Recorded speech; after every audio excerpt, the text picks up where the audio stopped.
Hi everyone, I'm James from Foxwood. You may have seen some of my designs on MakerWorld before, such as this one, or this one, and maybe some of these. A little while ago, Bambu Lab reached out to me and asked if I'd be interested in making a model for one of their new kits they're working on. So of course I said yes, and the kit they were working on was a handheld vacuum cleaner, which does sound a bit strange, but I think the intention was that it was for cleaning out 3D printers, which is especially useful with the H2 range that could be laser cutters and vinyl cutters. You're going to have a lot more debris and things into your printer, so it's pretty handy from that point of view. This is the design I've come up with. I think it's turned out pretty well. Some of the nice features: it's got a USB-C charging port and a light indicator. It's got a handle with a on-off button that you can go through the different modes, and a clear window so you can see how much dirt is in there. And there's a whole range of nozzles that you can swap out depending on your need. A big thank you to everyone who's already downloaded and printed the model themselves, and sorry there was no assembly guide with it at the time. Instead of writing a really long-winded assembly guide, I thought I'd just in this video show you how it all goes together. So to start, you're going to want to get the inner casing and mount the battery and motor.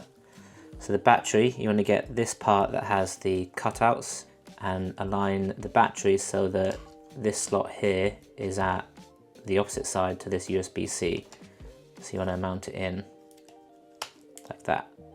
And then the motor goes on this side, and if you thread the wire through to that side, then you need to hold the wire down that side and get the other part of the inner casing and slot it on, making sure not to pinch the battery wire at the bottom here, and that should just clip into place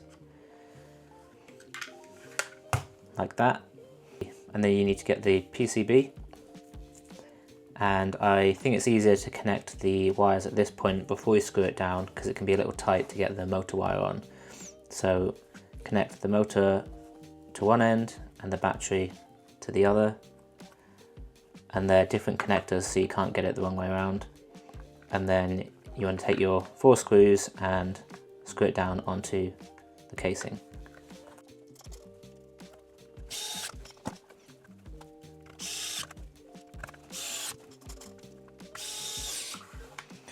So when you've screwed that on, you want to get the outer casing and the button PCB and put it through this hole here. So take the connector and hold it with your finger like that, and then you can slide in the inner housing.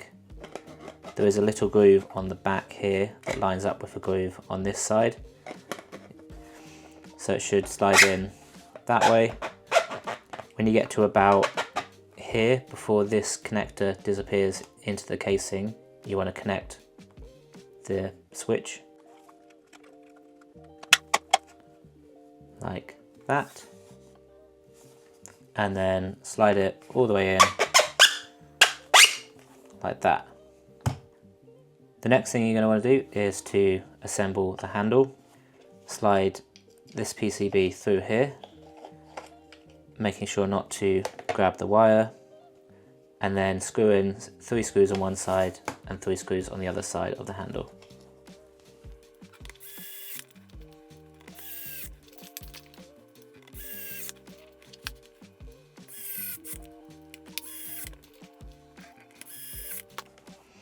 So when you've done that, you'll want to fix the PCB into the handle itself.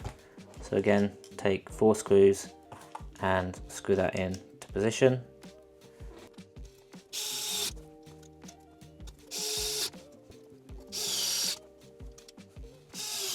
Next, take the button casing and the button itself, put them together so that the feature on the back there makes sure it's the right way around.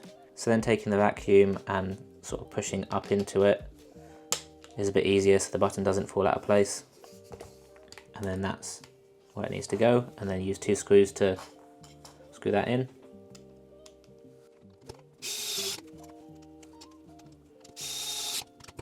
So at this point it'll be good to check that you've got the wires connected by turning it on. So what you need to do is hold the button down,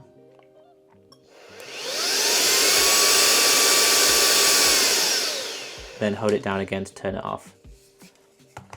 So next we're going to mount the accent piece to the handle. It just slots in there and you can screw that in.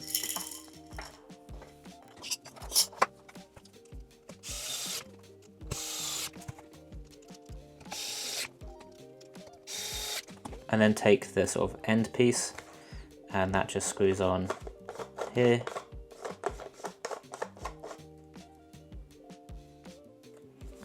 Aligning the gap here for the charging port.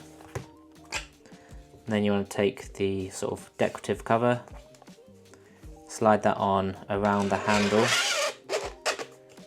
into that position, and then taking another screw and locking it in place here. Next you want to take the dust chamber. In the file that I've made there is a PETG translucent window which is okay, but it's a bit thin so it delaminates and it's obviously not particularly clear. So what I think is best is if you use this as a template and then you cut out a separate little window in a clear bit of plastic like a bottle or something, and then take that and you want to slot it in to the window, making sure that it's nice and flush to this part. And then take the filter and pop that in from this side, and that should fit in place there. And then screw on this ring to the vacuum and then the filter on front of that. Next thing to do is assemble the nose cone with the little flap door to keep the dust in. It's a little bit tricky, but it's not too bad. So you want to take the door and put it in there so that the features line up together. And then you want to take the little spring from the kit and put that in between the two parts, like that.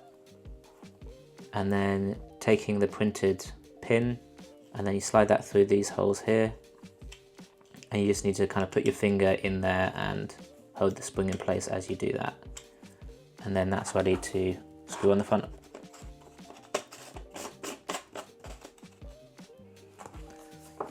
And then that is finished. And obviously you've got all your accessories that you printed that can snap on. Hopefully that was straightforward and easy to follow along with. And again, thank you to everyone who's already downloaded and printed my model, and especially those that have boosted it. The points I earned really helped me to continue to create models for you guys and release them online, so thank you for the points for this model and all of my models if you've printed some of my other designs. I plan on making more videos in the future about 3D printers, my designs, and generally making things, so if you're into that sort of thing, please consider subscribing. And I've got a pretty interesting project coming up that hopefully I can share with you guys soon, so stay tuned and thanks for watching.